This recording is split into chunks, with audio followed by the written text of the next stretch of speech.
You awake? Yes. Okay, I didn't mean to stay this long. I'm glad you did. You know, as much as I do like having Spinelli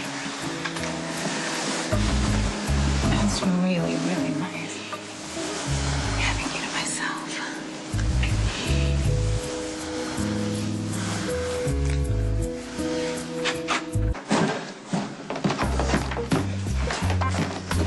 Go back upstairs. Greetings. Spinelli. And lots of other people. Sam, I don't think Spinelli would have asked us to come over if he knew that you and Jason are upstairs making passionate love. Molly, what Jason and I were doing upstairs is private. Well, I know, but Jason didn't have a shirt on, and you're in the same clothes that you wore Molly, yesterday. Sam just said it was private. Well, I'm sorry. I happen to think it's really romantic. I mean, Jason and Sam were once torn apart by cruel circumstances, and now they're back together. Okay, sorry, I'm gonna have to ask everyone to leave, please. Well, that's just rude. Okay, if I could entreat my bride. I mean, Spinelli lives here, too. He has every right to invite as many people over as he wants to help plan the most important day of our lives. That's okay, Jason. We were just leaving. Were we? Oh, yes, we have patients at the hospital. No, we don't. We were... Yes, we do. Just, sorry.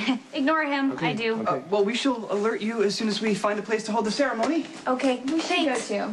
We've got to practice our poetry readings just in case they actually find a place to hold the wedding. Okay, but first, I need to speak to Jason. Privately. I'll just... Sit down.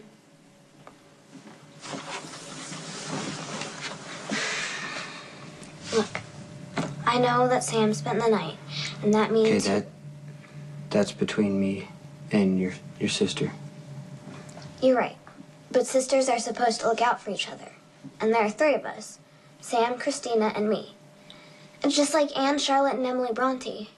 Well, except we're not writers. Now, I know that Sam is brave and tough, and she went all over the world in her boat. But you broke her heart. That's also between me and your sister. Actually, it's not. Sam is a wonderful person. Yeah, I know she is. Then you know it's important to treat her with chivalry and honor. What? Jason, you have to promise you'll respect Sam. I mean, you can't just bail the first time there's a problem. That's not how the hero treats his true love. And you do love Sam, right?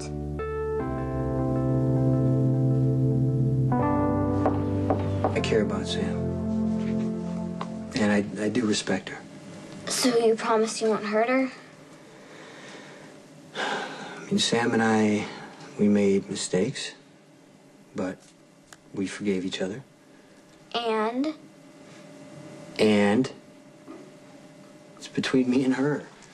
I'm not finished with you yet. Would you say that your love with Sam is doomed, tragic, or fated? What? Love stories have all kinds of heroes. And I think you're probably the tragic kind. Like Tristan or Lancelot.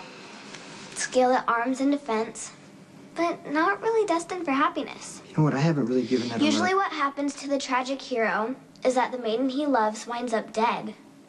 Or he does. But either way, I don't want that for Sam. Neither do I. I'll be careful. Really careful. Adventure's cool, but dying isn't. Sam deserves a happy ending. And I guess you do too. So, now Can I go back upstairs? I guess. Thank you for your time.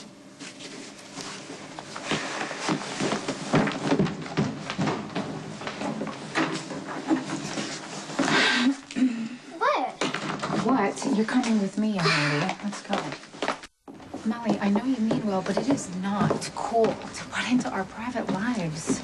But it's cool to eavesdrop? Come on, you know what I mean. I'm just saying that, you know, what's going on between me and Jason is between he and I. I don't need you to tell him how to treat me. Why not? It's embarrassing. Sam, I only talk to Jason because I want you to be happy. Well, I appreciate that, Molly. I guess maybe I was trying too hard to help. You know, kind of like Jane Austen's Emma.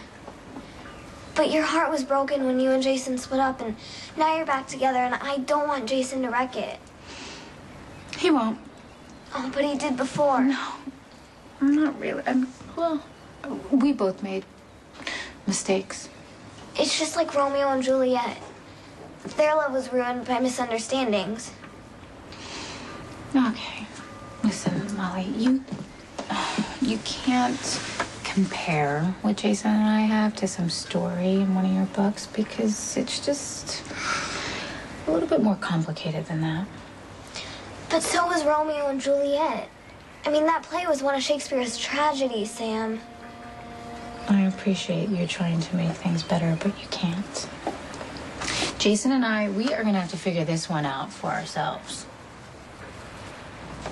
No, I want a full report on the Jakarta attack. Yes, sure. Okay. With all due respect, would Stone Cold please suspend his business tete-a-tete and focus on the looming marital event? Bernie, just put a rush on that right now. Thanks. Okay, no, first of all, what happened this morning does not happen again. You can have people over, but ask me first. There were 100 people in here. Okay, the check was duly chastened. Thank you. Yeah, I'm sure Maxie put you... No, I take full responsibility. Okay. I gotta go. No. With the wedding day so precipitously close, I cannot budge until my mentor and best man offers some much-needed moral support. At first, I took exception to the seeming eternity between the day when Maximista agreed to marry me and our actual wedding day, but now the nuptials seem to have taken on a veritable life of their own and threaten to overwhelm the meaning of our intentions. Hold on, I'm not exactly sure what you want from me. Words of reassurance? A caution to stay afloat on the tidal wave of marital trappings? I don't know. Tell me to focus on my vows, which will be a reflection of my commitment and undying love to Maximista. See, you just answered your own question. But maybe I just felt the need to converse with my dearest friend, you know? Fellowship, understanding, all that. You know I hope this works out the way you want it to. Is that a circuitous way of saying that you doubt Maximista and my love? No, I know that you love Maxie. And Maxie seems to love you. That's a less than ringing endorsement. Do you think I'm making a grievous mistake?